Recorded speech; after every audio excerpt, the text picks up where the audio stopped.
এটা এমন এক আগুন, এই আগুনে আঙ্গুল দেওয়ার চেষ্টা করবা না, নিজের আঙ্গুল খুঁজে পাবা না। বাদশাহ ক্ষমতার কারণে অন্ধ হয়ে যায়, উলামায়ে কেরামের পরামর্শ বাদশাহ মানতে রাজি হয় না। এক পর্যায়ে বাদশাহ কয় কোনো অসুবিধা নাই, আমার যা হয় হবে, কিন্তু ওই ঘর আমি রাখবো না। এই বইলে সে আল্লাহর ঘরের দিকে আগাইল। আমার ভাইয়েরা বন্ধুরা, আমার নবীর তো কোনো জন্ম হয় নাই, নবীর জন্মের 1000 বছর আগে, কয় হাজার বছর, নবীজির জন্মের 1000 বছর আগে এই তুব্বাই আউয়াল হিময়ারি আল্লাহর ঘর বাইতুল্লাহ হাত দিয়া দিল। উলামায়ে কেরাম যতই বাধা দেয় এরপরও বাধা মানে না। উলামায়ে কেরাম যখনই কাউকে কোনো বাধা দেয়, উলামায়ে কেরাম সর্বদা সরকার, দেশের জনগণ, এমনকি দেশ পরিচালনা যারা করে এদের ভালো চায়, কখনো দেশের খারাপ উলামায়ে কেরাম চায় না। সরকারের ভালো উলামায়ে কেরাম চায়, সর্বদা সরকারকে ভালো পরামর্শ দেয়। সর্বকালের উলামায়ে কেরাম ক্ষমতাধর মানুষকে সর্বদা ভালো পরামর্শ দিয়া আয়। যারা মানে এরা সফল হয়, যারা মানে না এরা পথভ্রষ্ট হয়, ঠিক কিনা? এই 400 জন আলেম বাদশারে এত করে বুঝাইলো, তুমি আল্লাহর ঘরে হাত দিও না, সব জায়গায় হাত দিলে হাত থাকে না, সব জায়গায় হাত দেওয়া যায় না। বাদশা মানলো না, হাত লাগাইলো, আল্লাহর গজব শুরু হয়ে গেল। নাকে দিয়া ছিদ্র দিয়া, মুখের ছিদ্র দিয়া, চোখের ছিদ্র দিয়া, কানের ছিদ্র দিয়া, ফিনকি দিয়া রক্ত বের হতে লাগলো। এমন ভাবে ফিনকি দিয়া রক্ত বের হতে লাগলো, বাদশা দপার দিয়া মাটিতে পড়ে গেল। এইবার বাদশা বুঝতে পেরেছে, হায়রে আমি মস্ত বড় অন্যায় করে ফেলেছি, মস্ত বড় অপরাধ করে ফেলেছি। হায়রে আমি উলামায়ে কেরামের কথা কেন মানলাম না, আমি কেন এই পথে হাঁটলাম, হায় আমার এখন কি হবে? উলামায়ে কেরাম বারবার তারে বুঝাইলেন, এরপরও সে বুঝ মানল না। এইবার কয়, হুজুর আমাকে আপনারা পরামর্শ দেন, এখন আমি কি করব গো? আমি তো অন্যায় করে ফেলেছি, আমি তো বহুত বড় অপরাধ করে ফেলেছি, আমি এই ঘরের মর্যাদা বুঝি নাই, এই ঘরের ইজ্জত, এই ঘরের সম্মান আমার ধারণা ছিল না। আমাকে বাঁচার ব্যবস্থা করেন, বাঁচার ব্যবস্থা করেন। উলামায়ে কেরাম কয়, আল্লাহর ঘর বাইতুল্লাহ ধইরা তুমি তওবা করো, আল্লাহর ঘর বাইতুল্লাহ ধরে ধইরা তুমি তওবা করো, হয়তো আল্লাহ মাফ করে দিবে রে। এখনো আল্লাহর ঘর বাইতুল্লাহর পাশে যারা আছে এখনো তওবার সিস্টেম তারা এমনটাই করে। অপরাধ যদি কেউ করে আরবের, তাহলে বাচ্চা কাচ্চা নিয়া, ছোট ছোট বাচ্চা নিয়া মা বাবা আল্লাহর ঘর বাইতুল্লাহ দইরা বাচ্চাটার হাত ধরায় ধরায় কান্দে আর কই, মালিক অন্যায় করে ফেলেছি, আর জীবনে এই গুনাহ করব না, আর জীবনে এই গুনাহ করব না। মায় কান্দে, বাবা কান্দে, ছোট্ট শিশু বাচ্চারাও বাপ মার সাথে কান্দে। আল্লাহ পাক রব্বুল আলামিন তওবাকারীর তওবা আল্লাহ পাক করতে দেরি, কবুল করতে দেরি হয় না। আত্তাইবু মিনাদ যামবি কামান লা যামবা লা, এমন ভাবে আল্লাহ তওবাকারীর তওবাকে কবুল করে যেন সে কোনো গুনাহ করেই নাই, কোনো গুনাহ সে করেই নাই। আমলনামার ভিতরে আল্লাহ পাক খালি জায়গা খালি রাখে না, এই গুনার জায়গাটা আল্লাহ নেকি দ্বারা ভরপুর করে দেয়। আল্লাহু আকবার। হাসরের ময়দানে যেন কেউ বলতে না পারে, মিয়া তুমি আল্লাহর দয়ায় মাপ পেয়েছো, এই যে দেখো আমলনামার এই জায়গা খালি রে, এখানে তোমার গুনাহ ছিল, গুনাহ আল্লাহ তোমাকে ক্ষমা করেছে দয়া করে। এই কথা বইলে যেন কেউ তারে খোঁটা দিতে না পারে, কেউ যেন তারে ছোট করতে না পারে। এজন্য আল্লাহ পাক তওবাকারীর তওবা করার পর তার গুনাহগুলি আমলনামা থেকে যেই জায়গায় মুছে দেয়, এই খালি জায়গাটা আবার নেকি দ্বারা ভরপুর করে দেয়। আল্লাহর ঘর বাইতুল্লাহ ধইরা মাপ চাইলো, সাথে সাথে আল্লাহ তার তওবা কবুল করে নিলেন। আল্লাহু আকবার। রক্ত ভরা বন্ধ হয়ে গেল। বাদশাহ এবার বুঝতে পারলো আল্লাহর ঘরের কত দাম, কত দাম। বাদশাহ ঘোষণা দেয়, আমি আল্লাহর ঘরের অল্প খেদমত করব। আল্লাহর ঘর খানায় কাবা, এই খানায় কাবার গিলা গিলাফ আমি প্রথম লাগাবো। নবীর জন্মের 1000 বছর আগে আল্লাহর ঘর বাইতুল্লাহ শরীফের এখন যে গিলাফ, ওই গিলাফ তখনকার সময় ছিল না রে আল্লাহর গোলাপ। এই বাদশা তুবাই আউয়াল সর্বপ্রথম আল্লাহর ঘর খানা কাবার গিলাফ লাগা। বাজেতপুর পশ্চিমপাড়া জামে মসজিদ ও যুব সমাজের উদ্যোগে আয়োজিত আজকের ইসলামী মহাসম্মেলনের সম্মানিত সদরি ইজলাস সভাপতি সাহেব, উপস্থিত জাতির বিবেক, জাতির কর্ণধার, জাতির সূর্য সন্তান উলামায়ে কেরাম, বিশেষ করে আমার আগে বয়ান পেশ করেছেন জননন্দিত মুফাসসিরে কোরআন মুফতি কাউসার আহমদ হাসানি, আমার বন্ধুবর সুন্দর আলোচনা পেশ করে গেছেন। আল্লাহ পাক হযরতের ইলমে আমলে বরকত দান করুন। যা কিছু বললেন সবাইকে আমল করার তৌফিক দান করুন। মুআজ্জাজ হাজিরিন, আমি যে আয়াতে কারিমা তেলাওয়াত করেছি এর সরল তরজমা হলো, আল্লাহ পাক বলেন কুল, নবী গো আপনি বলুন, ইন কুনতুম তুহিব্বুনাল্লাহ, তোমরা যদি আল্লাহকে ভালোবাসতে চাও, ফাত্তাবিউনি, আমি নবীর অনুসরণ করো, ইউহিব্বুকুমুল্লাহ, আল্লাহ তোমাদেরকে ভালোবাসবেন, ওয়া ইয়াগফির লাকুম যুনুবাকুম, এবং তিনি তোমাদের গুনাহ সমূহকে মাফ করে দিবেন। আল্লাহু গফুরুর রহিম, আল্লাহ পাক শুধু ক্ষমা করেন তা না, দয়া আর মায়ার সাথে তিনি ক্ষমা করেন। জোরে কোন সুবহানাল্লাহ। এই হলো আয়াতের সরল তরজমা। একটু যদি আমরা গভীরভাবে একটু মনোযোগ দেই তাহলে আমরা দেখব এই আয়াতে আল্লাহ পাক রব্বুল আলামিন ভালোবাসার প্রসঙ্গ টানছেন। তোমরা যদি আল্লাহকে ভালোবাসতে চাও, তাহলে এখানে প্রসঙ্গ চলছে ভালোবাসা। কথাটা আসবে, এর পরের কথাটাও আসবে, তাহলে আমার নবীকে ভালোবাসো। যদি আমি আল্লাহকে ভালোবাসতে চাও, আমি নবীকে ভালোবাসো। এই ছিল কথার ধরন, কথার সিস্টেম। কিন্তু আল্লাহ এমন বললেন না। আল্লাহ বলতেছেন তোমরা যদি আমাকে ভালোবাসতে চাও, তাহলে আমার বন্ধুর, আমার নবীর অনুসরণ করো। তাফসীরের কিতাবে মুফাসসিরিন কেরাম লিখেন, এর দ্বারা আল্লাহ বুঝাইলেন যে আল্লাহর নবীর অনুসরণ করার ভিতরেই নবীর মহব্বত লুকায়িত। যে মানুষ নবীর অনুসরণ করবে, আল্লাহর নবীর মতো জীবন গড়ার চেষ্টা করবে, আল্লাহর ভাষায় সেই হলো সত্যিকারের নবীর আশিক। সে তার অন্তরেই নবীর ভালোবাসা। যেন আল্লাহ এভাবে বললেন, তোমরা যদি আমি আল্লাহকে ভালোবাসতে চাও, আমার বন্ধুকে ভালোবাসো। আমার বন্ধুকে ভালোবাসো কথাটা তিনি এভাবে বললেন, শুনো, বন্ধুর ভালোবাসা তার অন্তরে আছে যার মধ্যে নবীর ইত্তেবা আছে। যেরকম সুবহানাল্লাহ। ইত্তেবা যার ভিতরে আছে তার ভিতরে নবীর মহব্বত আছে, ভালোবাসা আছে। আর যার মধ্যে নবীর ইত্তেবা নাই, নবীর অনুসরণ নাই, নবীর সুন্নতের ধারে কাছেও নাই, যে ভাই মন চায় এভাবেই চলে, তার যে ভাই খুশি এভাবেই ঘুরে, আর দাবি করে আশিক রাসূল, আল্লাহর ভাষায় এ মিথ্যাবাদী। একই মিথ্যাবাদী। এটা ভালোবাসা না। ভালোবাসা মানে নবীকে নবীর মতো চলার চেষ্টা করা, নবীর মতো নিজের সুরতকে বানানো, নবীর মতো নিজের সিরতকে বানানো। নবীর যেভাবে বডির কন্ডিশন, আল্লাহ নবীর চুল কিভাবে কাটছেন, এভাবে নিজের চুলও কাটার চেষ্টা করবে। নবীর চেহারা কেমন ছিল, এইভাবে নবীর নিজের চেহারা বানানোর চেষ্টা করবে। আমার নবীর পোশাক কেমন ছিল, এইভাবে নিজের পোশাক কেউ বানানোর চেষ্টা করবে।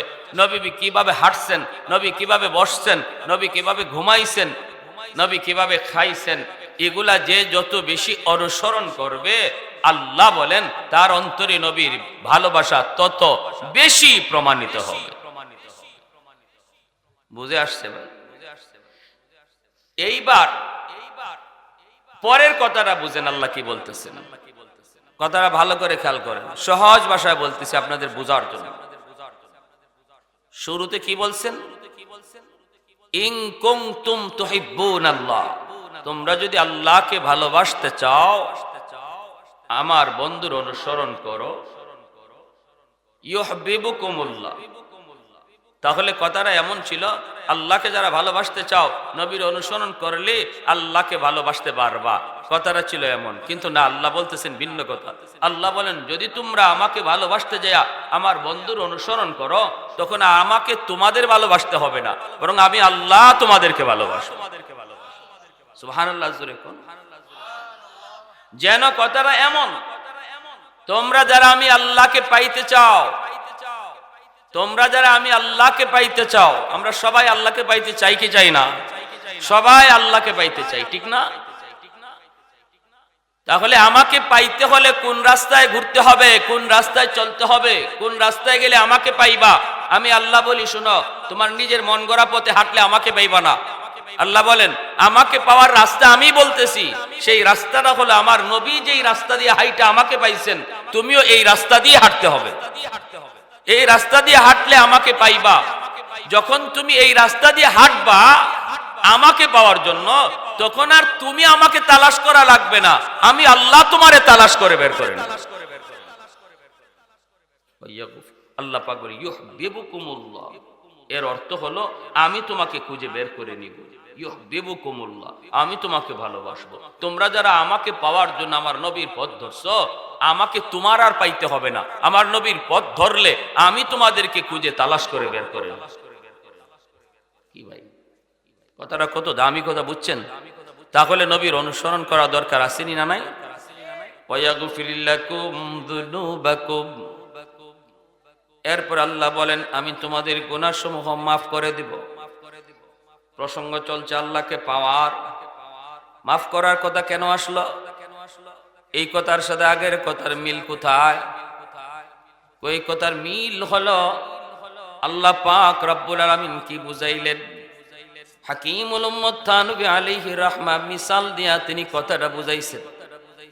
তিনি বলতেছেন, দেখো একজন বাচ্চা যখন মাকে বাবাকে ধরার জন্য হাঁটা শুরু করে, তখন হাঁটতে যায় মাটিতে মাঝে মাঝে পড়েনি না পড়ে না? প্রথম যখন হাঁটা শিখে বাচ্চারা মাটিতে পড়ে যায়, এক কদম দুই কদম দেওয়ার পরেই মাটিতে পড়ে যায়। মা দৌড় দিয়ে যায় বাচ্চাকে কোলে তুলে নেয়।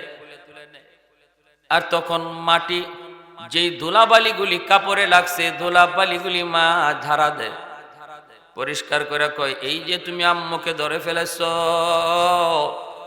এই যে আব্বুকে তুমি ধরে ফেলেছ। সন্তানরে সান্ত্বনা দেয়, বাবা আমি মা তোমাকে ধরি নাই, তুমি হাইটটা দেয়া আমাকে ধরছো। মূলত কিন্তু সন্তান মাত্র 2 কদম দিছে, মা দৌড় দিয়া বাকিটা পথ আগায় গেছে, ঠিক না? আল্লাহ পাক রব্বুল আলামিন কয়, বান্দা আমাকে পাওয়ার জন্য তোমরা যখন আমার নবীর অনুসরণ করে হাঁটা শুরু করবা, আমাকে আওয়ার রাস্তা বহু দূর, তোমাদের আসতে অনেক কষ্ট হবে। মা যেভাবে দৌড় দিয়া যায় সন্তানকে কোলে তুলে নেয়, আমি আল্লাহ দৌড় দিয়া তোমাদেরকে রহমতের কোলে টেনে নিব। আর তখন তোমাদের গায়ে যে ধুলাবালিগুলি লাগে, মা যেমন সন্তানের ধুলাবালিগুলি মুছে দেয়, ঠিক তেমনি আমি আল্লাহ এই পথে চলতে যায় তোমাদের যে ভুল ত্রুটিগুলো হবে, এই গুনাহগুলিও আমি নিজ হাতে পরিষ্কার করে দেব।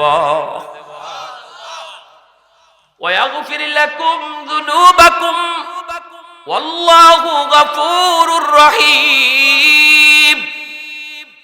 আমি আল্লাহ শুধু মাফ করি তা না, দয়ার মায়ার সাথে আমি মাফ করি। আল্লাহু আকবার, জোরে কর।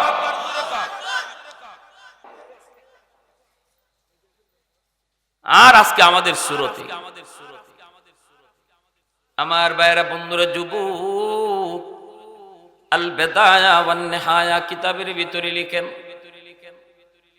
আমার নবী রহমতের নবী মায়ার নবীর জন্মের 1000 বছর আগের ঘটনারে যুবক একটু মনোযোগ দিয়ে কথাগুলি শোনো, দিলের কান দিয়ে কথাগুলি শোনো। তোমার নবী কত বড় নবী, তোমার নবীর সম্মান কত বড়, কেন তুমি নবীর মতো হইবা না? নবীর রঙে রঙিন হওয়াটাকে তুমি গর্বের বিষয় মনে করো, মাথায় টুপি রাখাকে গর্বের বিষয় মনে করো, মুখে দাড়ি রাখাকে গর্বের বিষয় মনে করো। তুমি নবীর উম্মত, আখিরি নবীর উম্মত, এই বিষয়টারে তুমি ইজ্জতের বিষয় মনে করো। কেন? কারণ জানোনি আমার নবীর গুণগান, আমার নবীর ইজ্জত, আমার নবীর সম্মান, আমার নবীর সমস্ত মান শান মান আল্লাহ পাক রব্বুল আলামিন নবীর জন্মের বহু বহু আগ থেকে আসমানি কিতাবগুলার মধ্যে তিনি বর্ণনা করেছেন। আমার নবীর জন্মের 1000 বছর আগের ঘটনা রে। ইয়ামেনের একজন বাদশা ছিল যার নাম তুব্বাই আউয়াল হিময়ারি। অনেক প্রভাবশালী একজন বাদশা, অনেক বড় একজন প্রভাবশালী বাদশা, ক্ষমতাধর একজন বাদশা। উলামায়ে কেরামকে সম্মান করত, অনেক ইজ্জত দিত, সম্মান দিত। 400 জন আলেমকে দরবারের মধ্যে সব সময় রাখত। এই 400 জন আলেমের পরামর্শক্রমে বাদশা চলতো। এখনকার সময়ে রাজা বাদশারা আলেমদেরকে দাম দেয় না। আগের যুগে রাজা বাদশারা উলামায়ে কেরামকে পরামর্শদাতা মানত। রাজ দরবারে উলামায়ে কেরামের বিচরণ ছিল। উলামায়ে কেরামকে তারা পরামর্শদাতা মানত। তারা যে পরামর্শ দিতেন, এই পরামর্শেই আগে রাজা বাদশারা চলতো। কারণ উলামায়ে কেরামের জেহেনের মধ্যে আল্লাহ দুনিয়া আখেরাতের জ্ঞান দান করেছে, ঠিক না? বাদশা আলমগীরের সামনে মন্ত্রী একদিন কয়, তোর কিতাব বুঝলাম, হুজুর আরে এত দাম দেন আপনি, ঘটনা কি? এরা মাথায় কিছু আছে নাকি? বাদশাহ কয়, এদের মাথায় কি আছে তুমি বুঝো না? কয়, কিছুই তো নাই। হুজুররা কি করবো, এদের সার্টিফিকেটই তো নাই। এরা তো একটা মেসলাইট বানাইতে চিনে না, একটা মেসের কাঠি বানাইতে চিনে না। এই ধরনের কিছু দেশ, আমাদের দেশও নাস্তিক আছেনি না নাই? হুজুরারে টিটকারি দিয়ে কথা কয়, মেসের কাঠি বানাইতে পারে না, এই কথা কইয়া মন্দ কয়। আবার জায়গা মতো কয়, না বোমা বানাইতে চিনে। একবার সময় মতো কয় মেসের কাঠি আমরা পারি না, আবার জায়গা মতো কয় বোমা বানাইতে চিনে। বাটফারের বাটফা, ঠিক না? এখন বাদশাহ কয়, তো ঠিক আছে, তুমি যদি কও মৌলবীরার মাথায় কিছু নাই, তো তুমি উজিরই কও এই পুকুরে কয় গ্লাস পানি আছে, এই পুকুরে কয় গ্লাস পানি আছে। তো উজিরে কয়, এটা আবার কেমন? পুকুরের মধ্যে কয় গ্লাস পানি আছে, এটা আমি পুকুর গ্লাস বইরা বইরা পানি না ফালে কইমু কেমনে? এটা তো কোয়া সম্ভব না। পানি ফালানি লাগবো আরেক পুকুরও গ্লাস বইরা বইরা, তারপরে কইতেইব কয় গ্লাস পানি আছে। বাদশাহ কয়, তো এই লইয়া বুঝি আলিমুল আমারে তুমি টিটকারি মারো, মস্কারি মারো? তো একজন আলিম লাগতো না, ছাত্র মাদ্রাসাত ভর্তি হইছে, এই ছাত্ররে জিগাই মুখালি দেখে একজন ছাত্র যাইতেছে মাদ্রাসা, ডাকছে, ও বা তাল বাবা এদিকে আসো, বসো। কোন মাদ্রাসায় পড়ো? অমুক মাদ্রাসায় পড়ি। তো একটা প্রশ্ন করি বাবা, পারবা উত্তর দিতে? কি প্রশ্ন করেন? প্রশ্ন, ওই এই পুকুর যে আছে, এই পুকুরি, এই পুকুরির মধ্যে কি পরিমাণ কয় গ্লাস পানি আছে কইতে পারবা? এই মাদ্রাসা ছাত্র কয়, স্যার এটা তো একবারে ফানিবাদ, এটা কোনো প্রশ্নই না। উজিরে মনে মনে করি, বাপরে মৌলবী ডেকে হয়, আমার প্রশ্ন শুনে এই পেট খারাপ হয়ে গেছে। আর হে কই রে বলে ফানিবাদ, কয় গ্লাস পানি আছে? কই লাও দেখি। কয় পুকুর যত বড়, গ্লাস যদি অত বড়ই হয়, তে মাত্র 1 গ্লাস পানি।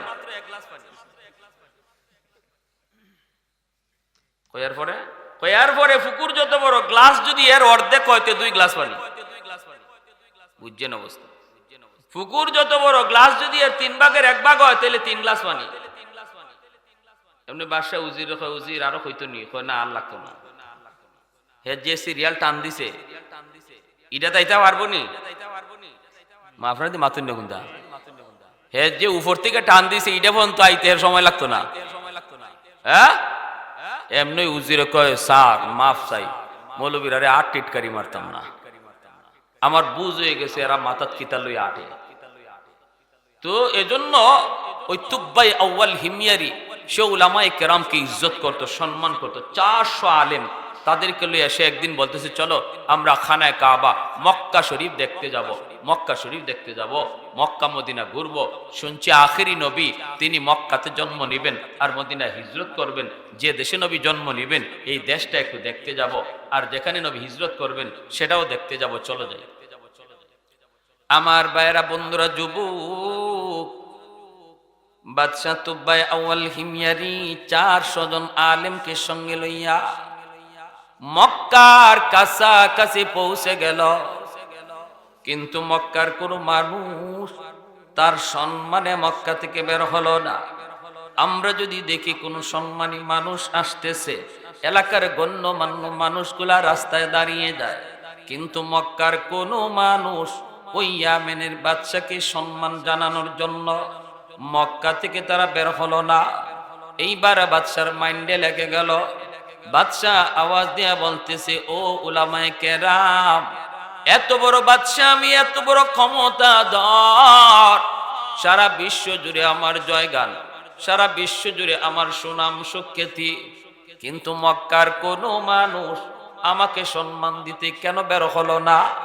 আমার তো বড় মাইন্ডে লাগলো, আমার ইজ্জতের মধ্যে আঘাত লাগলো। এমনি উলামায়ে কেরাম বলতেছে, বাদশাহ জাহাপনা, এই মক্কার মানুষের কাছে এমন এক ঘর তাদের মাঝে রয়েছে, যেই ঘরের নাম হলো খানায়ে কাবা, যেই ঘরের নাম হলো বাইতুল্লাহ, আল্লাহর ঘর। এই ঘর হলো দুনিয়ার মধ্যে সবচেয়ে সম্মানী। আল্লাহর ঘর বাইতুল্লাহকে পিছনে দিয়া মক্কার মানুষ কারো সম্মানে মক্কা থেকে বের হয় না। যদি আল্লাহর ঘর বাইতুল্লাহ পিছনে দিয়া দেয়, তাহলে আল্লাহর ঘরের ইজ্জত নষ্ট হয়। এজন্য আর মক্কার কোন মানুষ আল্লাহর ঘরকে পিছন দিয়া কাউকে সম্মান দেয় না। আল্লাহর ঘরকে পিছনে রেখে কারো সম্মানে বের হয় না গো। এদের আচরণের উপরে আপনি মনে কষ্ট নিবেন না। এমনি তুব্বাই আউয়াল হিময়ারি ক্ষমতার কারণে কিছু মানুষ মাঝে মাঝে অন্ধ হয়ে যায়, পাওয়ারের কারণে কিছু মানুষ মাঝে মাঝে অন্ধ হয়ে যায়, হিতাবিদ জ্ঞান পর্যন্ত হারায় ফেলে। ঠিক কিনা? আওয়াজ দিয়া বলেন। ক্ষমতার কারণে কিছু কিছু মানুষ মাঝে মাঝে স্বাভাবিক জ্ঞান হারায় ফেলে। বাদশাহ তখন বলতেছে, যে ঘর খানায়ে কাবা আমার ইজ্জতে বাধা হয়ে দাঁড়ালো, ওই ঘর আমি রাখবো না, এই ঘর আমি ভেঙে ফেলবো। নাউজুবিল্লাহ। এবার আপনারা জবাব দেন, কেউ যদি আল্লাহর ঘরে হাত দেয়, আল্লাহ কি চুপচাপ চায় চায় দেখবে? আওয়াজ দিয়ে বলেন। আপনার ঘর যদি ভাঙতে আসে, আপনি জীবন দিয়ে হলেও সেটা রক্ষা করার চেষ্টা করবেন, ঠিক কিনা? খানায়ে কাবা দুনিয়ার কোনো মানুষের ঘর নয়, খানায়ে কাবা মানুষের হাতে কোনো বানানো ঘর নয়। এই ঘরের আল্লাহ, ঘরের ইঞ্জিনিয়ারও আল্লাহ নিজে। ভাইরা, বন্ধুরা, এজন্য আল্লাহ পাক রব্বুল আলামিন এই ঘরের হেফাজতের দায়িত্ব আল্লাহ নিজের হাতে রাখলেন। যেই মাত্র বাদশাহ আল্লাহর ঘর ভাঙ্গার চেষ্টা নিয়ে সামনে আগায়, 400 জন আলেম তারে বাধা দেয়। এ বাদশাহ জাহাপনা, সব জায়গায় আঙ্গুল দেওয়া যায় না, সব জায়গায় আঙ্গুল দিলে আঙ্গুল থাকে না। মৌমাছির চাকের মাঝে গিয়ে ঢিল মারলে লাভ হইব নি? হ্যাঁ, সব জায়গায় আঙ্গুল দিও না। এটা এমন এক আগুন, এই আগুনে আঙ্গুল দেওয়ার চেষ্টা করবা না, নিজের আঙ্গুল খুঁজে পাবা না। বাদশাহ ক্ষমতার কারণে অন্ধ হয়ে যায়। উলামায়ে কেরামের পরামর্শ বাদশাহ মানতে রাজি হয় না। এক পর্যায়ে বাদশাহ কয়, কোনো অসুবিধা নাই, আমার যা হয় হবে, কিন্তু ওই ঘর আমি রাখবো না। এই বইলে সে আল্লাহর ঘরের দিকে আগাইল। আমার ভাইয়েরা, বন্ধুরা, আমার নবীর তো কোনো জন্ম হয় নাই। নবীর জন্মের 1000 বছর আগে, কয় হাজার বছর, নবীজির জন্মের 1000 বছর আগে এই তুব্বাই আউয়াল হিময়ারি আল্লাহর ঘর বাইতুল্লাহ হাত দিয়া দিল। উলামায়ে কেরাম যতই বাধা দেয়, এরপরও বাধা মানে না। উলামায়ে কেরাম যখনই কাউকে কোনো বাধা দেয়, উলামায়ে কেরাম সর্বদা সরকার, দেশের জনগণ, এমনকি দেশ পরিচালনা যারা করে এদের ভালো চায়, কখনো দেশের খারাপ উলামায়ে কেরাম চায় না, সরকারের ভালো উলামায়ে কেরাম চায়, সর্বদা সরকারকে ভালো পরামর্শ দেয়। সর্বকালের উলামায়ে কেরাম ক্ষমতাধর মানুষকে সর্বদা ভালো পরামর্শ দিয়া আয়। যারা মানে এরা সফল হয়, যারা মানে না এরা পথভ্রষ্ট হয়, ঠিক কিনা? এই যুগে উলামায়ে কেরাম কারো দুশমন নয়। উলামায়ে কেরাম জনগণের বন্ধু, সরকারেরও বন্ধু। আওয়াজ দিয়া বলেন ঠিক কিনা? আমরা তো ক্ষমতা চাই না, মন্ত্রী মিনিস্টার হওয়ার জন্য উলামায়ে কেরাম লিপসুক নয়।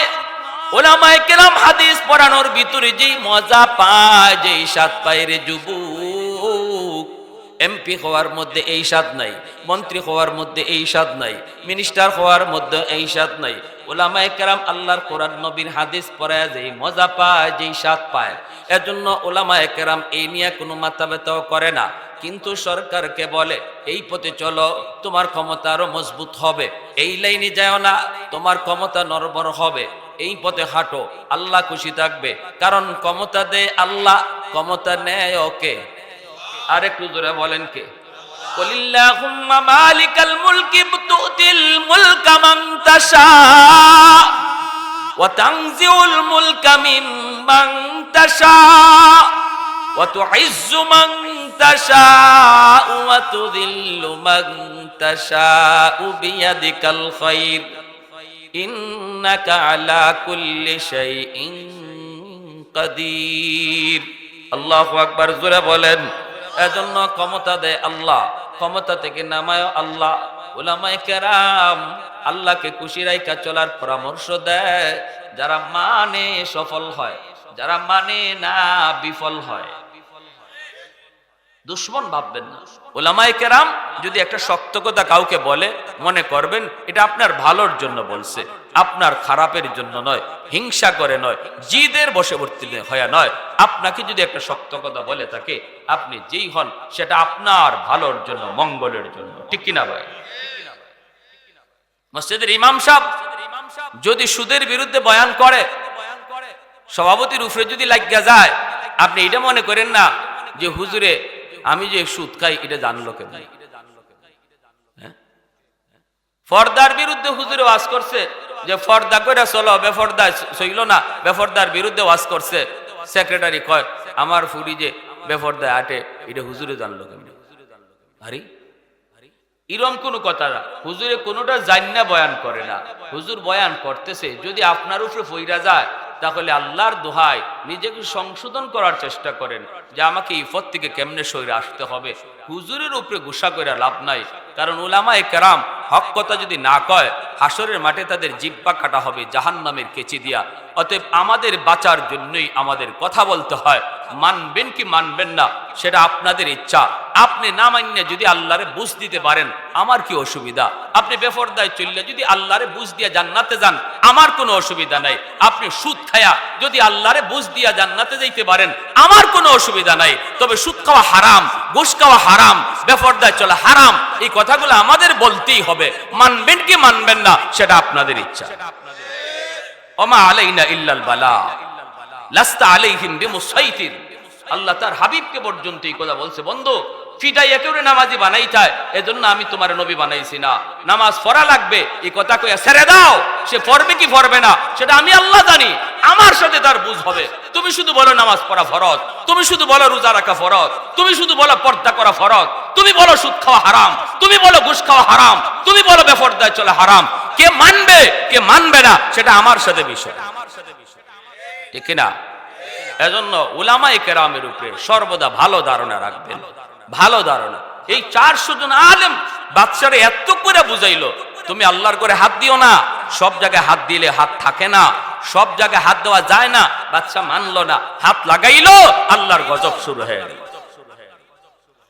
নাকে দিয়া ছিদ্র দিয়া, মুখের ছিদ্র দিয়া, চোখের ছিদ্র দিয়া, কানের ছিদ্র দিয়া, ফিনকি দিয়া রক্ত বের হতে লাগলো।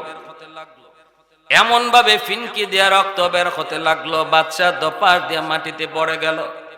এইবার বাদশা বুঝতে পেরেছে, হায়রে আমি মস্ত বড় অন্যায় করে ফেলেছি, মস্ত বড় অপরাধ করে ফেলেছি।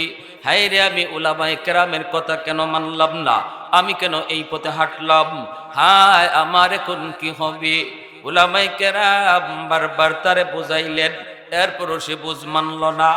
এইবার কয়, হুজুর আমাকে আপনারা পরামর্শ দেন, এখন আমি কি করব গো, আমি তো অন্যায় করে ফেলেছি, আমি তো বহুত বড় অপরাধ করে ফেলেছি, আমি এই ঘরের মর্যাদা বুঝি নাই, এই ঘরের ইজ্জত, এই ঘরের সম্মান আমার ধারণা ছিল না, আমাকে বাঁচার ব্যবস্থা করেন, বাঁচার ব্যবস্থা করেন।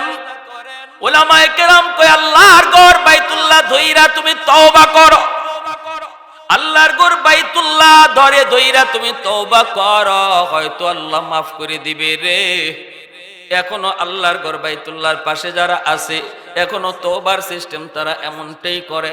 অপরাধ যদি কেউ করে আরবের, তাহলে বাচ্চা কাচ্চা নিয়া, ছোট ছোট বাচ্চা নিয়া মা বাবা আল্লাহর ঘর বাইতুল্লাহ দইরা বাচ্চাটার হাত ধরায় ধরায় কান্দে আর কই, মালিক অন্যায় করে ফেলেছি, আর জীবনে এই গুনাহ করব না, আর জীবনে এই গুনাহ করব না। মায় কান্দে, বাবা কান্দে, ছোট্ট শিশু বাচ্চারাও বাপ মার সাথে কান্দে। আল্লাহ পাক রব্বুল আলামিন তওবাকারীর তওবা আল্লাহ পাক করতে দেরি, কবুল করতে দেরি হয় না। আত্তাইবু মিনাদ যামবি কামান লা যামবা লা, এমন ভাবে আল্লাহ তওবাকারীর তওবাকে কবুল করে যেন সে কোনো গুনাহ করেই নাই, কোনো গুনাহ সে করেই নাই। আমলনামার ভিতরে আল্লাহ পাক খালি জায়গা খালি রাখে না, এই গুনার জায়গাটা আল্লাহ নেকি দ্বারা ভরপুর করে দেয়। আল্লাহু আকবার। হাসরের ময়দানে যেন কেউ বলতে না পারে, মিয়া তুমি আল্লাহর দয়ায় মাপ পেয়েছো, এই যে দেখো আমলনামার এই জায়গা খালি রে, এখানে তোমার গুনাহ ছিল, গুনাহ আল্লাহ তোমাকে ক্ষমা করেছে দয়া করে। এই কথা বইলে যেন কেউ তারে খোঁটা দিতে না পারে, কেউ যেন তারে ছোট করতে না পারে। এজন্য আল্লাহ পাক তওবাকারীর তওবা করার পর তার গুনাহগুলি আমলনামা থেকে যেই জায়গায় মুছে দেয়, এই খালি জায়গাটা আবার নেকি দ্বারা ভরপুর করে দেয়। আল্লাহর ঘর বাইতুল্লাহ ধইরা মাপ চাইলো, সাথে সাথে আল্লাহ তার তওবা কবুল করে নিলেন। আল্লাহু আকবার। রক্ত ভরা বন্ধ হয়ে গেল। বাদশাহ এবার বুঝতে পারলো আল্লাহর ঘরের কত দাম, কত দাম। বাদশাহ ঘোষণা দেয়, আমি আল্লাহর ঘরের অল্প খেদমত করব। আল্লাহর ঘর খানায় কাবা, এই খানায় কাবার গিলাফ আমি প্রথম লাগাবো। নবীর জন্মের 1000 বছর আগে আল্লাহর ঘর বাইতুল্লাহ শরীফের এখন যে গিলাফ, ওই গিলাফ তখনকার সময় ছিল না রে আল্লাহর গোলাপ। এই বাদশাহ তুব্বাই আউয়াল সর্বপ্রথম আল্লাহর ঘর খানায় কাবার গিলাফ লাগা। আল্লাহর ঘরের ইজ্জত, আল্লাহর ঘরের সম্মান বুঝতে পেরে সে আল্লাহর ঘরের খেদমত করে। আজও সেই গিলাফ লাগানোর তরিকার নিয়ম চালু হয়েছে। ভাইরা বন্ধুরা, এরপরে বাদশা ডাক দিয়া কয়, উলামায়ে কেরাম চলো এইবার আমরা একটু সফর করি। তাওরাত কিতাবের ভিতরে তো আছে, তোমরা তো বলেছো নবী মক্কায় থাকবেন না, জন্মভূমি মক্কা ছেড়ে নবী মদিনায় হিজরত করবেন। কোথায় নবীর সেই মদিনা? আমরা মদিনা নগরী দেখব। এখনো তো মদিনায় কোনো ঘর নাই, বাড়ি নাই, কিন্তু কোথায় হবে মদিনা নগর? একটু তালাশ করো, আমিও একটু দেখব। চতুর্দিকে রাস্তা তালাশ করে করে একটা রাস্তার কন্ডিশন তারা পেয়ে গেল। তাওরাত কিতাবের ভিতরে আল্লাহর নবীর হিজরতের রাস্তার বিবরণ পর্যন্ত আল্লাহ তাওরাত কিতাবে উল্লেখ করেছেন। এই রাস্তার কন্ডিশন দেখে উলামায়ে কেরাম তারা বুঝে গেলেন এই রাস্তাই হলো মায়ার নবীর হিজরতের রাস্তা। এ যুবক,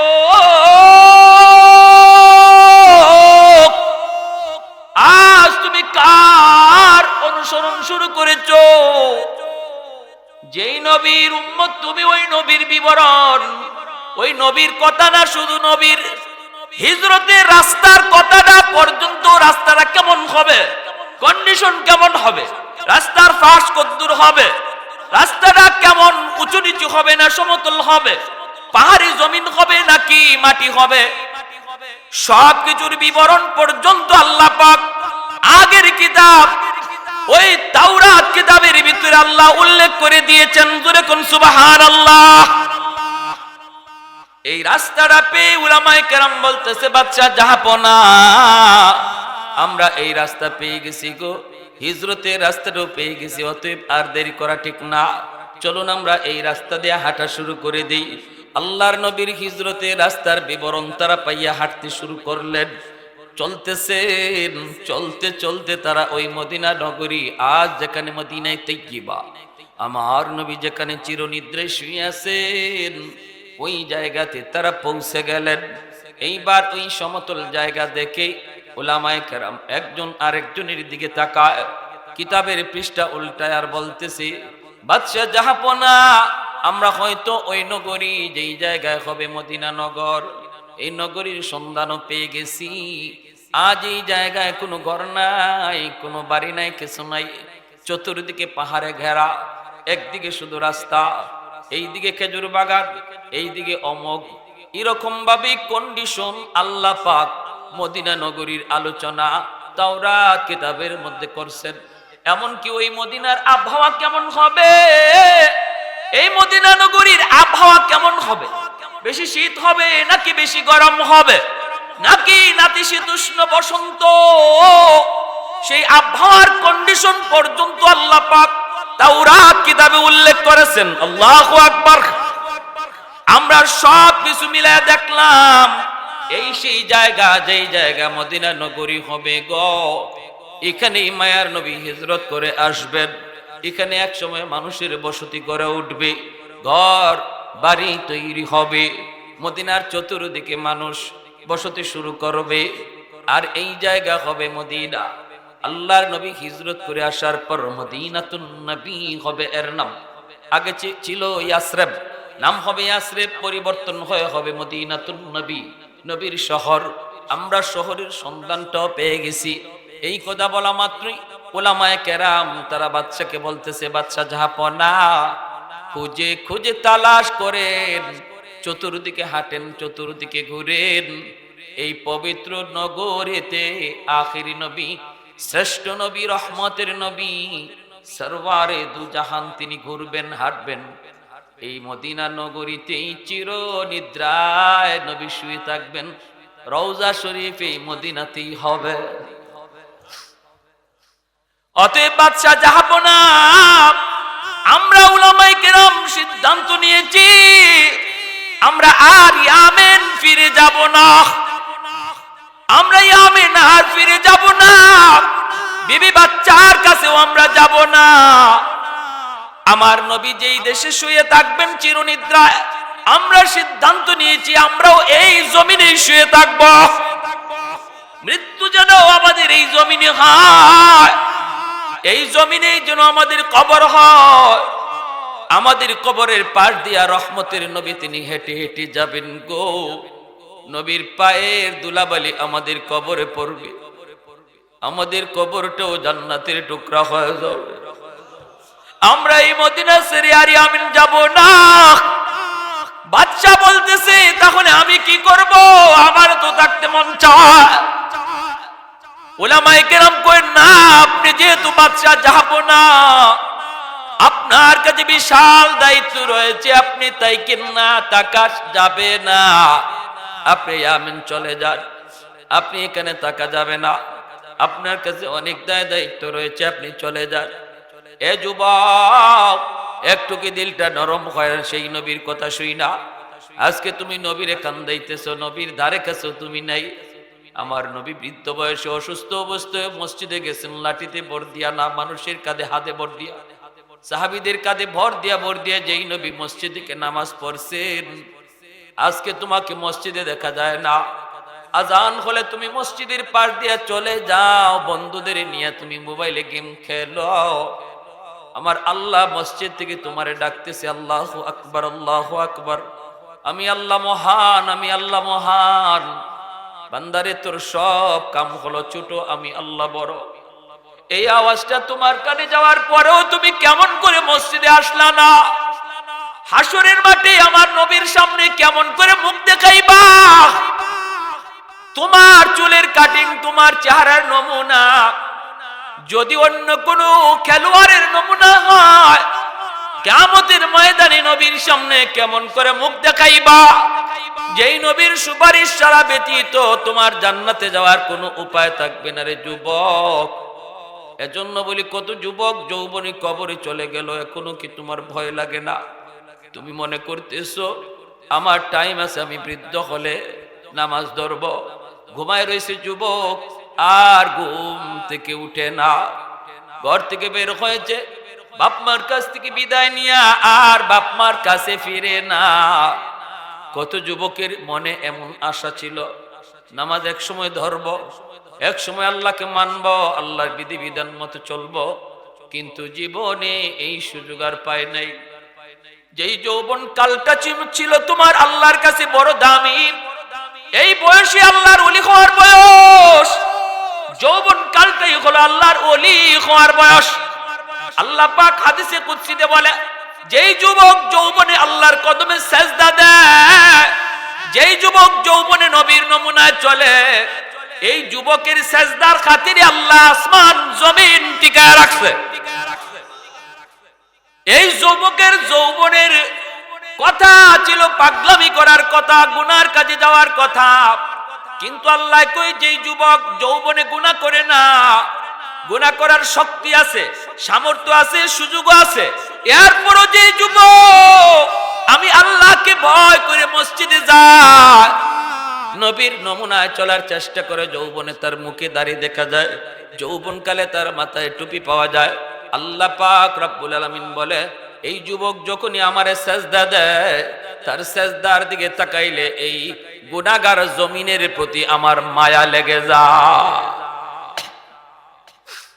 ভাইরা আমার, এজন্য বলতেছিলাম, উলামায়ে কেরাম বাচ্চারে বলতেছে, বাচ্চা যাবো না, না না, আপনি চলে যান, আপনি চলে যান, আপনার এখানে থাকা ঠিক হবে না। তুব্বাই আউয়াল হিময়ারি তখন কয়, ঠিক আছে, আমি কি করব, তোমাদের পরামর্শ অনুযায়ী আমাকে যদি চলে যেতে হয় আমি চলে যাব, কিন্তু তোমাদের জন্য আমি 400টা ঘর বানায় দিয়া গেলাম। তোমরা 400 জন আলেমদের প্রত্যেকের জন্য একটা ঘর বানিয়ে দিলাম। বাদশাহ 400টা ঘর বানিয়ে দিল। আরেকটা ঘর বাদশাহ মনের মাধুরী দিয়া বানাইতে লাগলো রে যুবক। এত মায়া কইরা, এত নকশা কইরা, এত সময় দিয়া বাচ্চা একটা ঘর বানাইতেছে, কেউ জানে না এই ঘরটা কার জন্য বাদশা বানায়। বাচ্চা এই ঘরটা কার জন্য বানায় কেউ জানে না, জানে না। ঘর কমপ্লিট হওয়ার পর ঘরে তালা দেয়, তালা দিয়া চাবিটা আর একটা চিঠি হাতে নিয়ে বাদশা আমির সাহেবকে ডাক দিয়া বলতেছে, হযরত আমি চলে গেলাম, কিন্তু একটা ঘর আর একটা চাবি আপনার কাছে আমানত রেখে গেলাম। আমি জানি আখিরি নবী, রহমতের নবী যখন মদিনায় হিজরত করে আসবেন মদিনায় নবীর কোনো বাড়ি ঘর থাকবে না, আমি নবীর জন্য একটা ঘর বানায়া দিয়া গেলাম। আরেকটা চিঠি আমি দিয়া গেলাম, এই চিঠিটা আর এই ঘরের তালার চাবিটা আপনার কাছে আপনি রেখে দিবেন। মৃত্যুর আগে আপনার ছেলেকে বুঝায় যাবেন, আপনার ছেলে মৃত্যুর আগে তার ছেলেকে বুঝায় যাবে। এইভাবে পরপর চিঠিটা আমানতদারির সাথে যেন আমার নবীর হাত পর্যন্ত যায় পৌঁছে যায়। এই কথা বলে বাদশা চিঠি আর চাবি আমির সাহেবের হাতে দিয়া বাদশা বিদায় নেয়। ভাইরা বন্ধুরা, দিন যায় রাত যায়, 400 জন আলেম তারা এখানেই বসবাস করে, এখানেই তাদের মরণ হয়, সংসার হয়ে গেল তাদের ওই জায়গায়। ভাইরা বন্ধুরা, পরবর্তী ক্রমে একজন একজন করে এই চিঠি আর চাবি হাত বদল হয়া আমার নবী মায়ার নবী জন্ম নিলেন 1000 বছর পরে। এরপরে মায়ার নবী মক্কায় তিনি দাওয়াতের কাজ শুরু করলেন।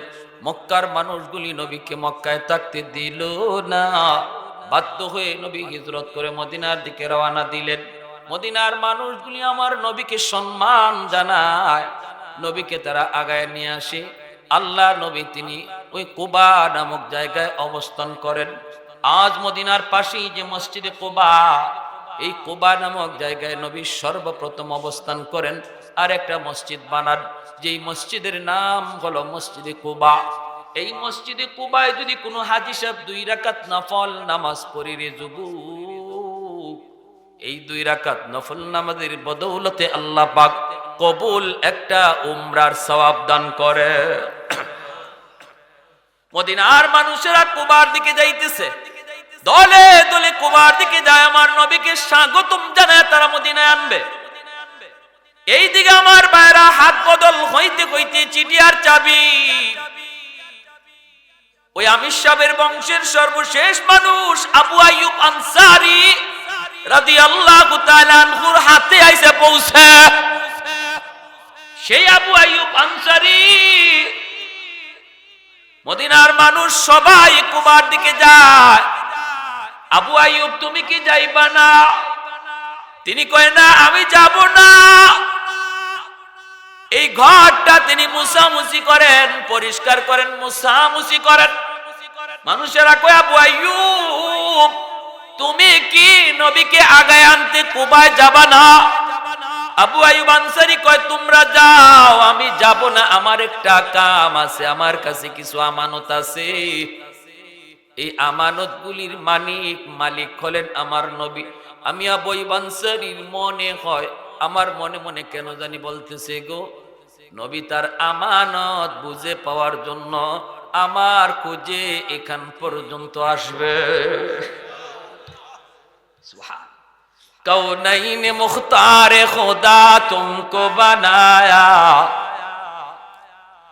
कौनैन मुख्तार खुदा तुमको बनाया, उम्मत का निगाहबान खुदा तुमको बनाया, उम्मत का निगाहबान खुदा तुमको बनाया। मौला मेरा आका मेरा रहमत की नबी है, ताजदार मदीना है तो माहे अरबी है, ताजदार मदीना है तो माहे अरबी है। अशजार ने देते हैं नबूवत के शहादात, तशकीक कमर में है तो अंगुल की इशारात, तशकीक कमर में है तो अंगुल की इशारात। একটু জোরে সুরে কোন আল্লাহু আকবার, আর একটু জোরে কোন আল্লাহু আকবার। সবাই যায়, আবু আইয়ুব আনসারী যায় না। চিঠি আর চাবি লইয়া দাঁড়াইয়া নবীর অপেক্ষা করে। সুবহানাল্লাহ। কুবার কাছে মানুষ যায় হাজির। মদিনার মানুষ কই নবী গো আমার বাড়িতে আপনি উঠেন, আমার বাড়ির অভাব নাই। একটা নয়, দুইটা নয়, তিনটা নয়, চারটা নয়, 10টা নয়, 12টা নয়, অসংখ্য বাড়ি আছে আমার। যেই বাড়িটা আপনি নিতে চান গো নবী, ওই বাড়িটাই আপনাকে দিয়া দিব। আল্লাহ নবী কয় কার বাড়িতে যাব, কোথায় যাব আমি জানি না, জানেন আমার আল্লাহ আর জানে আমার উটনি। সুবহানাল্লাহ। আমি নবী জানি না কোথায় যাব, কার বাড়িতে যাব, কোথায় আমার ঘর, কোথায় আমি থাকবো, জানি না, জানি না, জানেন আমার আল্লাহ, জানে আমার উটনি। অতএব আমাকে তোমরা ফুসলায় লাভ নাই। আরেকজনে আয়া কয় নবী গো আমারও 10টা 20টা বাড়ি আছে। আরেকজনে কয় আমার অনেকগুলি ঘর আছে, সুন্দর সুন্দর ঘর, যেই ঘরটাতে আপনি থাকতে চান এই ঘরে আপনাকে দেব। আল্লাহর নবী কয় আমাকে বইলা কোনো লাভ নাই, আমি জানি না কোথায় যাব, কোথায় থাকবো, জানেন আমার আল্লাহ, জানে আমার উটনি। মায়ার নবী তিনি উটনির পিঠে বসে গেলেন। উটনি হাঁটা শুরু করলো আল্লাহ পাকের ইশারায়। উটনি হাঁটতেছে, উটনি হাঁটতেছে, ইশারা আবু আইয়ুব আনসারীর বাড়ির দিকে। এজন্য সবার বাড়ি একজন একজন করে উটনি পাস করে চলে যায়। মানুষেরা অবাক হয়, মনের ভিতরে ব্যথা পায়, হায়রে আমার বাড়িটাতে উটনি বসলো না। সামনের বাড়িওয়ালা মনের ভিতরে অনেক আশা নিয়ে বসা থাকে, হয়তো আমার বাড়িতে উটনিটা বসবে। তার বাড়িটাও উটনি অতিক্রম করে চলে যায়। মদিনার মানুষ তাকায়া তাকায় শুধু দেখলো এত সুন্দর গতিতে উটনি হাঁটে, যেন কেউ তারে বলতেছে এদিকে যাও ওদিকে যাও। মদিনার সমস্ত অলি গলি যেন উটনি ভালো করে চিনে, কেউ কিছু বলতে হয় না, উটনি হাঁটতেছে, কারণ উটনির রশি হলো মালিকের হাতে। আল্লাহু আকবার। হাঁটতেছে হাঁটতেছে হাঁটতে হাঁটতে আজকে মদিনার মসজিদে নববী, এই যে আজকে যে মসজিদে নববী তৈরি হয়েছে, এর পাশেই হলো আবু আইয়ুব আনসারী রাদিয়াল্লাহু তাআলা আনহুর বাড়ি। ওই জায়গার মধ্যে আইসে উটনিটা বসে গেল। সাহাবায়ে কেরাম উটনির পিছনে পিছনে, মদিনার মানুষ উটনির পিছনে পিছনে বীর করে। আল্লাহর নবী উটনি থেকে নামলেন, নাইমেই নবী আবু আইয়ুব আনসারীকে বলেন, আবু আইয়ুব কোথায় আমার চিঠি, কোথায় আমার চাবি? আল্লাহু আকবার। হুজুর এখন আল্লাহু আকবার, মুসলমানের আওয়াজে আল্লাহু আকবার। আল্লাহ নবী রহমতের নবী কয়, আবু আইয়ুব কই আমার চিঠি, কই আমার চাবি? আবু আইয়ুব আনসারী নবীর হাতে চিঠি আর চাবি বুঝায়া দিলেন। এই চিঠি আর চাবি আবু আইয়ুবের হাতে নবীকে জানাইছেন কে? আর একটু জোরে আওয়াজ দিয়া বলেন কে? আল্লাহ যা জানায় নবী তা জানে, এর নাম আলিমুল গায়েব নয়। আল্লাহ জানায় না তারপরও নবী জানে, এর নাম আলিমুল গায়েব। এমন কোন নজির নাই আল্লাহ জানায় না এরপরও নবী জানছে না। আল্লাহ যত জিনিস জানাইছে নবী তত জিনিস জানছেন, ঠিক কিনা? ভাইরে শিয়াবে আবি তালিবের ভিতরে 3টা বছর মায়ার নবী তিনি বন্দী, পরিবার নিয়ে আল্লাহর নবী বন্দী ছিলেন। ওই অবস্থায় নবীজি বলেন খানা দানা বন্ধ, বাহির থেকে পানি আনা পর্যন্ত বন্ধ, ক্ষুধার যন্ত্রণায় কে কে খাইছে খবর নাই, গাছের পাতা পর্যন্ত আমাদের বাচ্চারা খেয়েছে। আমি নবী এত ক্ষুধার্ত ছিলাম গো, একদিন রাতের অন্ধকারে নরম কি যেন আমার পায়ের নিচে পড়লো, আমি খাদ্য মনে করে খেয়ে ফেললাম। আজও জানি না আমি নবী ওই দিন কি খাইছিলাম। আমার নবী যদি গায়েব জানতেন নবী কি খায়, এটা নবী কইতে পারে না অন্ধকারের কারণে, কারণ আল্লাহ জানায় না। আর আল্লাহ যখন জানায় তখন পানির নিচের খবরও নবী জানে। আওয়াজ দিয়া বলেন ঠিক কিনা? এ মুসলমান, বুঝতেই তো, বুঝার জ্ঞান থাকতে হবে তো, খালি লাফানির তো কোনো প্রয়োজন নাই, বুঝার বিষয়। এজন্য বলি আমরা সবাই হলাম এক আল্লাহর গোলাম, এক নবীর উম্মত। আমরা মারামারি না, দ্বন্দ্ব না, ফিতনা না, আমরা এক পরিচয়ে থাকতে চাই, ঠিক কিনা ভাই জোরে বলেন? কিন্তু বুঝের মাধ্যমে কথাগুলা বলি, তর্ক নয়, বিতর্ক নয়। আমার ভাইরা, আল্লাহ নবী রহমতের নবী তিনি বলতেছেন কোথায় আমার চিঠি আর চাবি, আমার হাতে চিঠি আর চাবি দাও। মায়ার নবী দয়ার নবী রহমতের নবী চিঠি আর চাবি হাতে নিলেন। হাতে নিয়ে আল্লাহ নবী চিঠিটা খুললেন। খুইলেই মায়ার নবী দেখেন চিঠিতে লিখা, ইয়ামেনের তুব্বাই আউয়াল হিময়ারি বাদশাহ নবীর জন্মের 1000 বছর আগে একটা চিঠি লিখে গেছে। এই চিঠিতে নবীকে সম্বোধন করে লেখছে। প্রথমেই সালাম জানাইছে, নবী গো আমার সালাম, আসসালামু আলাইকুম ওয়া রাহমাতুল্লাহ। ওগো নবীজি, আমরা আপনার জন্মের 1000 বছর আগে মদিনা নগরী সন্ধান পেয়ে গেছি। এই মদিনাতে আমার 400 জন আলেম তারা রয়ে গেছে, তাদের কবর হবে মদিনায়। যেহেতু আপনি মদিনায় চিরনিদ্রায় শুয়ে থাকবেন, আমিও থাকতে চেয়েছিলাম, আমার কবরটাও মদিনায় হোক আমি চাইছিলাম, কিন্তু না না পারলাম না, আমার দায়িত্ব কাঁধে থাকার কারণে। কিন্তু নবী গো, একটা ছোট্ট হাদিয়া আমি আপনাকে দিয়ে গেলাম। হাদিয়া, ছোট্ট হাদিয়া। জানি মদিনায় হিজরত করে আসার পর আপনার নিজস্ব কোনো ঘর থাকবে না, এজন্য আমি আপনার জন্য ঘর বানায় দিয়া গেলাম। এই ঘরের মালিক আপনি, এই ঘরের মালিক আপনি। আর নবী গো, আমি চিঠির মাধ্যমে জানাইলাম আমি হলাম আপনার উপর সর্বপ্রথম কালেমা পড়নেওয়ালা মুসলমান। আমার নবীর জন্মই হয় নাই, অথচ নবীর উপরে ঈমান এনে ফেলেছি ইয়ামেনের বাদশা তুব্বায়ে আউয়াল হিময়ারি। ভাইরা বন্ধুরা, এজন্য বলতেছিলাম রে যুবক, তুমি বুঝি তোমার নবীরে চিনলা না? অথচ কত রাজা বাদশা, কত জ্ঞানী গুণী, কত সাধক নবীরে চিনল। কত জ্ঞানী, কত বিজ্ঞানী তারা ধর্ম পরিবর্তন করে নবীর ধর্ম গ্রহণ করলো, নবীর রঙে রঙিন হলো। কিন্তু তুমি কত বড় হতভাগারে যুবক, তুমি তোমাকে চিনলা না।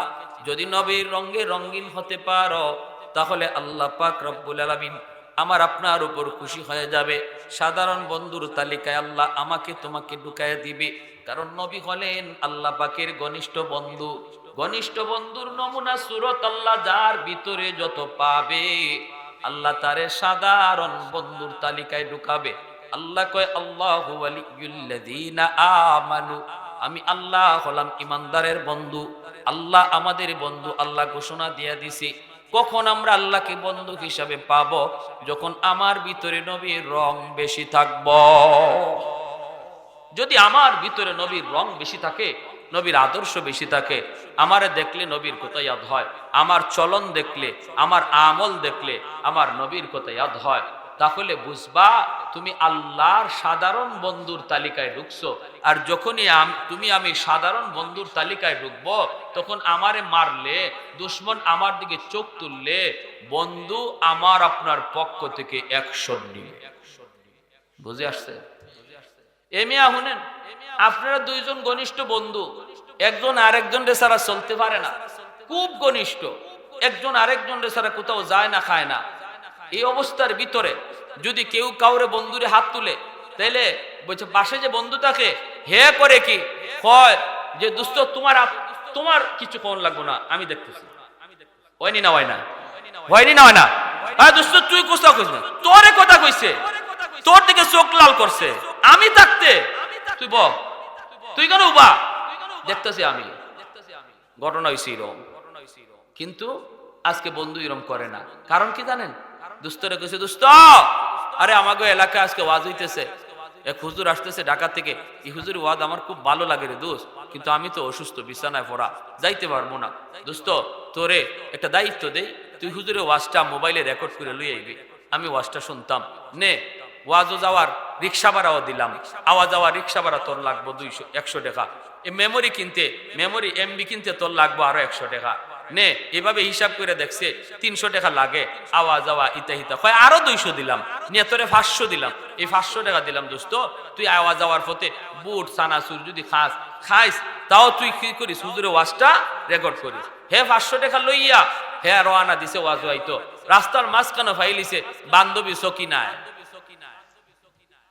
বান্ধবী ভাইয়ে ওই কয় কতদিন পরে ইয়াদ হইল নি, হেরো এমন জোশ উঠছে, হে রিক্সারে ছাইড়ে দিছে, তুই তোর হতে যা বাপরি, অতদিন পরে পাইছি সকিনারে। ভাইয়া কয় কথা শুরু করছে, গো তে সকিনা কয় অতদিন পরে আইলা, এখন তা খাওয়াইতে নাকি? বলে তে কারো টেকা আছে তো, মিষ্টি লইয়া আই। যে বন্ধু টেকা দিছে ওয়াজ রেকর্ড করতো 500 টাকা, এই টেকা দেহে সকিনারে মিষ্টি খাওয়ায়। এই মিষ্টি খাওয়ানির তালে আর মজার মজার গফের তালে হইরা ওয়াজের হতে ওয়াজ শেষ, হে ওয়াজের ফ্যান্ডেলও যাইতেই পারছে না। পরের দিন দুস্থ ভাইসে ভাইয়া কো দোস্ত ওয়াজটা দে, ইন্না লিল্লাহ দুস, আমি তো ওয়াজও যাইতেই পারছি না। কয় ওয়াজও যাইতে পারছত না মানে কি হইছে? কয় রাস্তা বান্ধবী ফাইলিছি, বান্ধবী। কয় বান্ধবী ফাইলিছে তো ভালো কথা, আমার টেকা দে। কয় তোমার টেকা দে, মিষ্টি খাওয়াইলিছি। টেকা দে বান্ধবীর কিতা খাওয়াইছে, মিষ্টি খাওয়াইছে। এখন কোন চাইন এই দোস্ত খুব খুশি হয়েছে, খুশি হয়েছে না নারাজ হয়েছে? খালি নারাজ না বেশি নারাজ? কয় দোস্ত কামটা ভালো করছত না, বালা করলি না। আরে তুই যদি ওয়াজ যাইতি আর ওয়াজটা রেকর্ড করতে, আর ফাঁকি দে আওয়াজ যাওয়ার পথে যদি সকিনারে কিছু বুট বাদাম খাওয়াইতি, অথবা এক গাল গল্প করতি, এত কিছুর হিসাব আমি তোর কাছ থেকে নিতাম না। তুই যদি খালি ডিউটি ঠিক রাখতে যে ওয়াজ রেকর্ড করা, কেমনে আইলে কেমনে গেলে হিসাবই নিতাম না। এই খুশিতে আমি যে তুই আমার কাম দিয়া দিস, ওয়াজ আনিয়া দিয়া দিস, তুই যে আমার মূল ডিউটি বললে গেলে সকিনার তালে ভইরা আর বান্ধবীর তালে ভইরা নেতে, ঠিক আছে আজকে থেকে তোর সাথে আমার কোনো বন্ধুত্ব নাই, তুই তোর পথে চল, আমি আমার পথে চললাম। এখন দুইজন দুই রাস্তায়, বাজারও দুস্তরে ফিটাইতেছে 10 জনে, আর একজনে কয় মিয়া তোমার দুসরি দি ফিটায়, আর একদিন দি ফিটা দিবার আগে তুমি গে ফিটালো, আজকে দুস্তরি ফিটাইতেছে 10 জনে, তুমি চাইয়া চাইয়া দেখো কিতা কয় আরো খাওক দো। বুঝে আসছে না? কয় এর কপালো আরো দরকার। ঠিক তেমনি আল্লাহ রাব্বুল আলামিন, আল্লাহ রাব্বুল আলামিন বান্দা তোর একটা ডিউটি দিয়ে পাঠাইছি, আমি আল্লাহর গোলামি, ফুঞ্জি আমার, এই সুস্থ দুইটা হাত দেওয়া আমার, পা দুইটা দেওয়া আমার, চোখ দুইটা দেওয়া আমার, সুস্থ একটা জ্ঞান দেওয়া আমার, সবগুলা ফুজি কিন্তু আমার দেওয়া।